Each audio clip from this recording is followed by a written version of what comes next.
As students, the largest part of our lives is spent in working on projects, preparing assignments and presentations, and of course, preparing for exams. In 2014, one reported that students need more support from their peers to reduce barriers that lower their learning motivation and enjoyment. Good evening, my name is Somje Inwelewu. I used to be a one-man show, but after a group presentation, I saw the need to work in a group. And most of us who actively participated in the group presentation will testify to my claim. Today, I'll be sharing with you why study groups are better than self-study, the reason why you should form a study group, and how to make an effective study group. Although there is a common belief that an isolated environment is necessary for better concentration, but study groups offer students the opportunity to engage in a more in-depth discussion with peers, sharing information and knowledge about course they are collectively enrolled in. After this presentation, you'll find the need to join a study group for the rest of the semester. Let me start by pointing out the need why study group is better off self-study. When we are studying in a group, there is a high chance that most of the things we are uncertain about will pop out. This way there will be a lower chance that the exam will take us by surprise. According to Persuasive 2004, it is often quite hard to understand every detail of the lecture when doing self-study. However, in a study group, some colleagues of yours might have paid more attention to the parts you missed, and so you can all help in filling each other's gaps. And in my own experience, the best way to really learn and understand something is through explaining it to others. Also, study groups promote critical thinking and creativity, as new questions and explanations within discussion and debates will aid deeper learning of the material that will be missed ordinarily during self-study. Now that it's clear how study group is better than self-study, let me now tell you the reason why you should form a study group.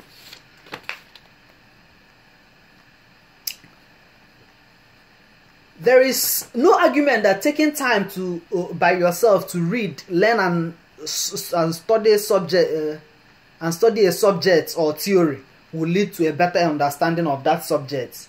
But by forming a study group and learning together, students can feel empowered and motivated to do well in the classroom. Let me give you a few examples. Study group will actually make you learn faster.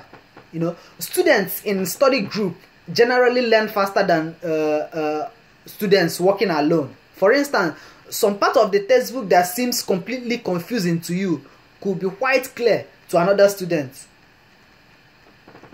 In 2012, Benson argued that in a study group, instead of spending valuable time puzzling over the difficulty, you can learn quickly by simply asking questions. In addition, you can help your fellow students when they have difficulties understanding something that you do understand. Apart from learning faster, study group can also help you combat procrastination. Because study group meets at a regular time, attending students will rarely procrastinate. Now, if alone, a student might postpone studying until a night before class. But when in a study group, however, students will be motivated to be present at a specific time. By so doing, combating procrastination. So, if you're really struggling with procrastination, a study group might just be the solution for you.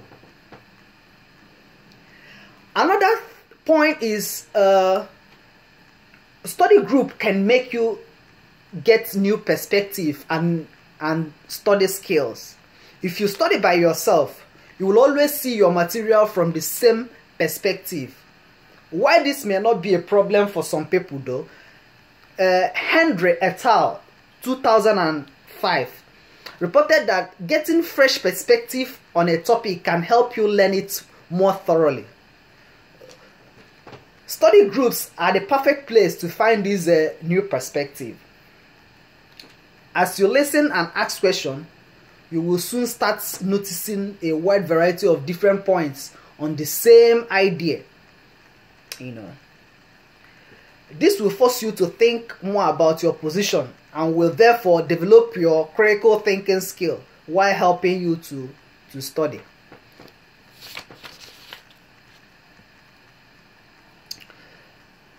As we know, there are features that make a group stand out. Let me share with you how to make an effective study group. What are the things that make an effective study group? Okay, now you would like to work with the people that motivate and inspire you rather than those that are superficially and only looking for an easy way to get a passing grade.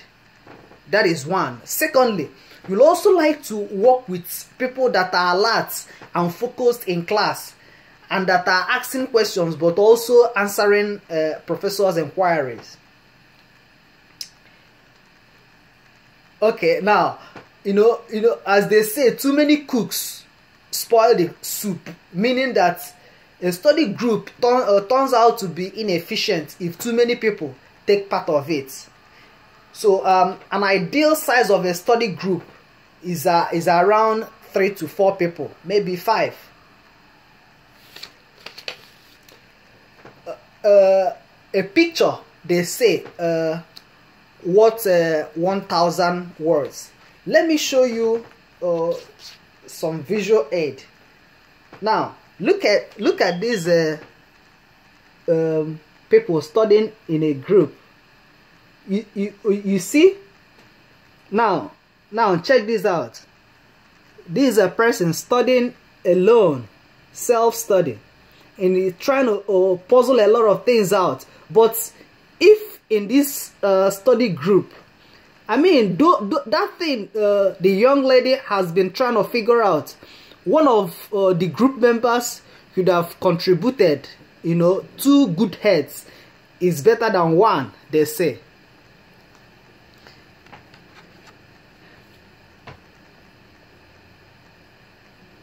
In conclusion,